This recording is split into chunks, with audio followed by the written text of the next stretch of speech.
marcado el país y el año, pues se procede con la llamada al servicio donde se hace la inserción de un nuevo dato.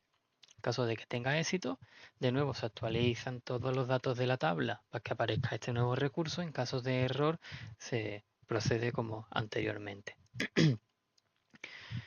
En el método de LT Global Energy Consumption Stat elimina un recurso concreto. Esto lo hace porque al final de cada fila de cada recurso, hay un botón para borrar este recurso y este botón lanza esta función de aquí.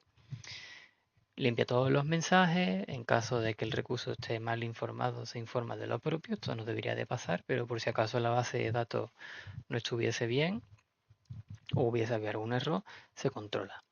Y luego se lanza el método del servicio que hace el borrado de un recurso concreto. En caso de tener éxito, se actualiza la tabla para que desaparezca este recurso que acabamos de borrar. En caso de ocurrir algún error, se muestra el error.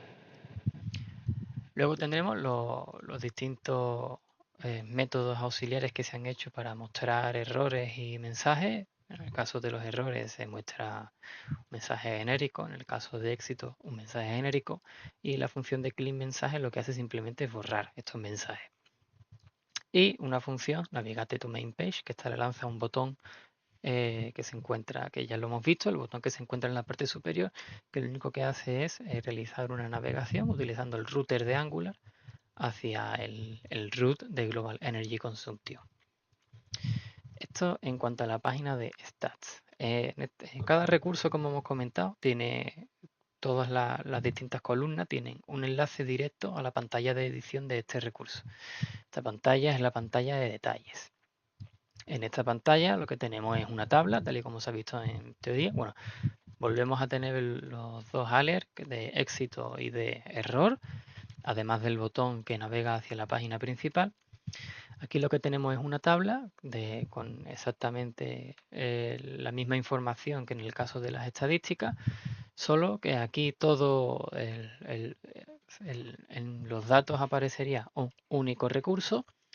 Esto está hecho con los formularios de Angular y básicamente todos los datos son editables a excepción del país y el año. Son claves primarias, no se debe de permitir su edición si se quiere modificar, se crea un nuevo recurso y se borra un existente o se añade simplemente un recurso.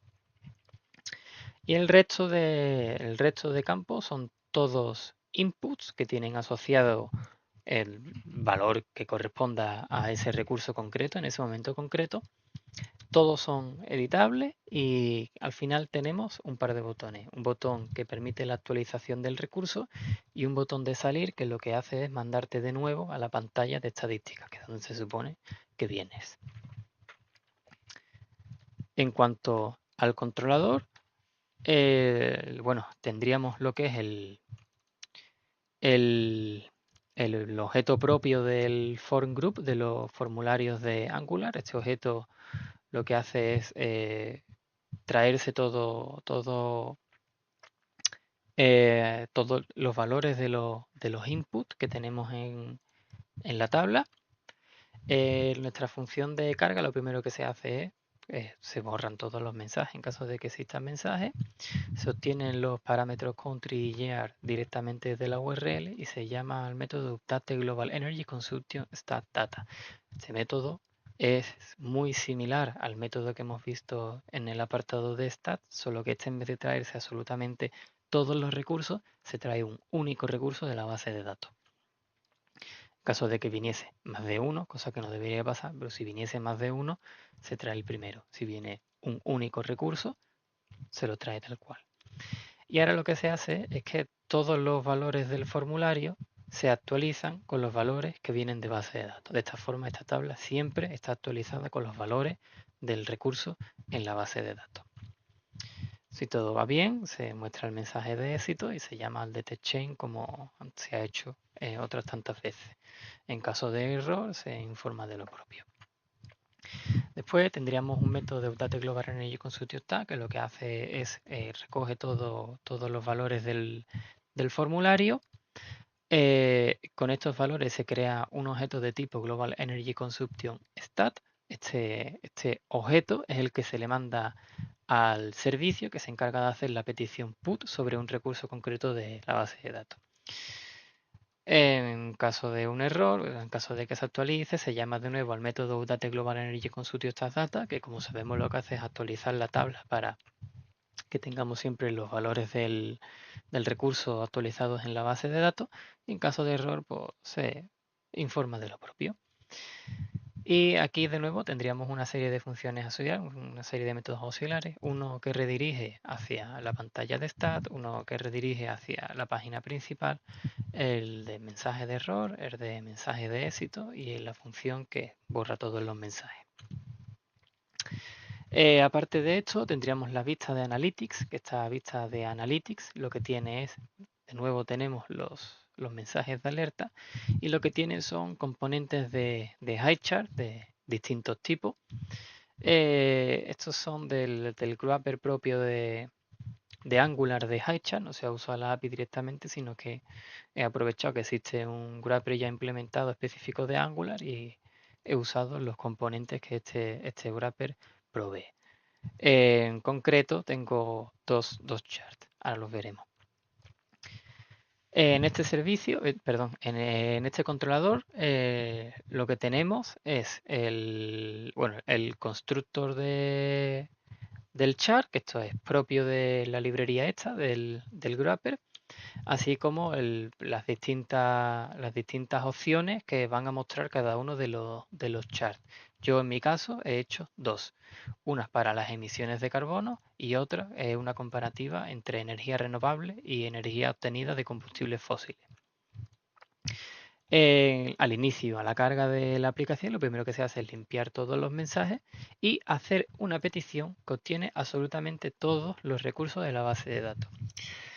Una vez se obtienen todos los recursos de la base de datos, se actualizan dos variables, estas dos variables de aquí, que son las opciones de highchart, llamando a unos métodos auxiliares que se encargan de coger estas estadísticas que hemos obtenido de la base de datos y aplicarles una transformación de forma que tengan la forma, ¿no? el esqueleto que precisa este wrapper de highchart para mostrar los charts, highchart.opti, para que tengan esta forma.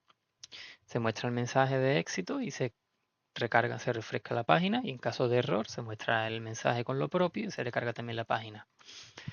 La construcción de estos charts, simplemente se cogen los datos que llegan de la base de datos y se acceden a los valores propios y se cargan de una forma concreta. En el eje X tenemos las categorías, el título es país y año, y lo que se hace es, todas estas estadísticas se obtienen el país y el año entre paréntesis y se añaden a las categorías. Es decir, la categoría va a ser una lista donde cada valor es el string formado por el país y el año entre paréntesis. En el eje Y tendríamos el título de millones de toneladas y las series, que es lo que representa la estadística en sí, ¿no? Los gráficos en sí, de tipo barra, su nombre son emisiones de carbono. Los datos se obtienen del mismo modo que aquí se mapeaba el país y entre paréntesis el año. Aquí lo que se obtiene es una lista resultado de acceder al Carbon Emission Million Tons, a la propiedad Carbon Emission Million Tons, de todas y cada una de las estadísticas que hemos recuperado de la base de datos. Y esto, bueno, el color en que se muestran las barras. Y el sufijo de los valores, espacio MT, para indicar millones de toneladas.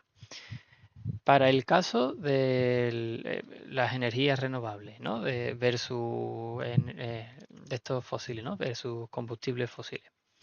En este caso, tendríamos exactamente, en el eje X sería exactamente igual, lo hacemos de la misma forma, dado que siguen siendo países y años. En el eje Y en este caso tendríamos un porcentaje donde el máximo es un 100 y las series en este caso tendríamos dos. Tendríamos una columna, ¿vale? Antes eran barras, ahora son columnas. Una columna que identifica la energía renovable y otra que identifica los combustibles fósiles.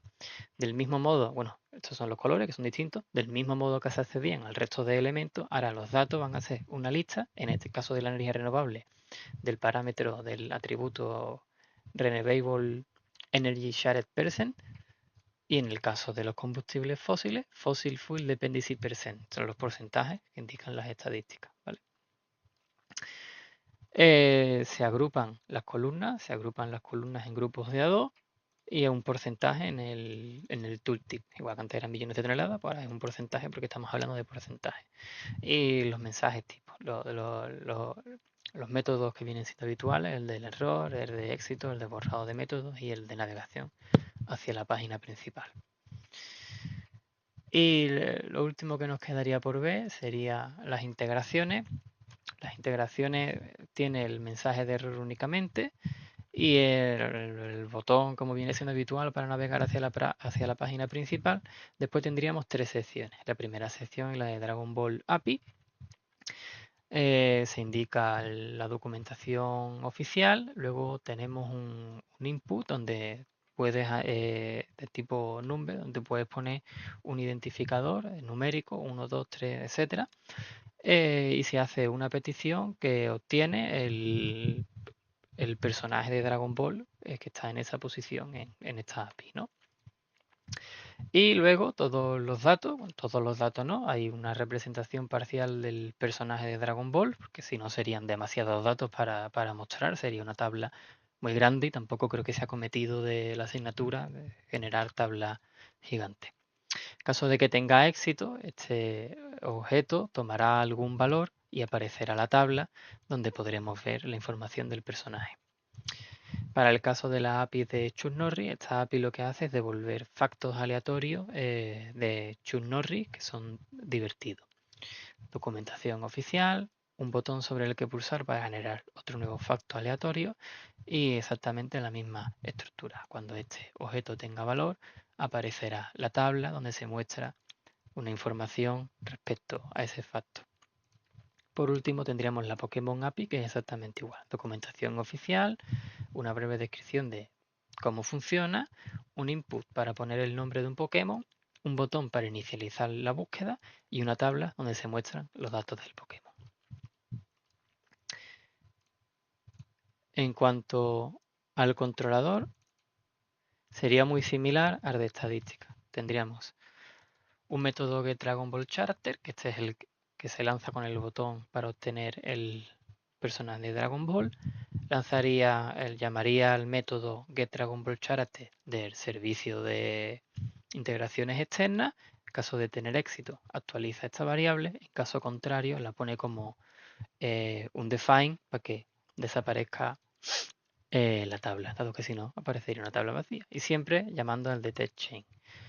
Ocurre de forma análoga con la de Chuck Norris, exactamente igual, y también con la de Pokémon, exactamente igual. Por último tendríamos las funciones o los métodos habituales de Navigate to Main Page, Claim Mensaje y Show Error Mensaje. Con esto quedaría explicado de forma resumida lo que sería el código fuente generado para la parte front de la asignatura. A continuación haré una breve presentación de lo que sería la página desplegada en App Engine y haré una navegación sobre la misma para mostrar las distintas partes que acabamos de ver en código.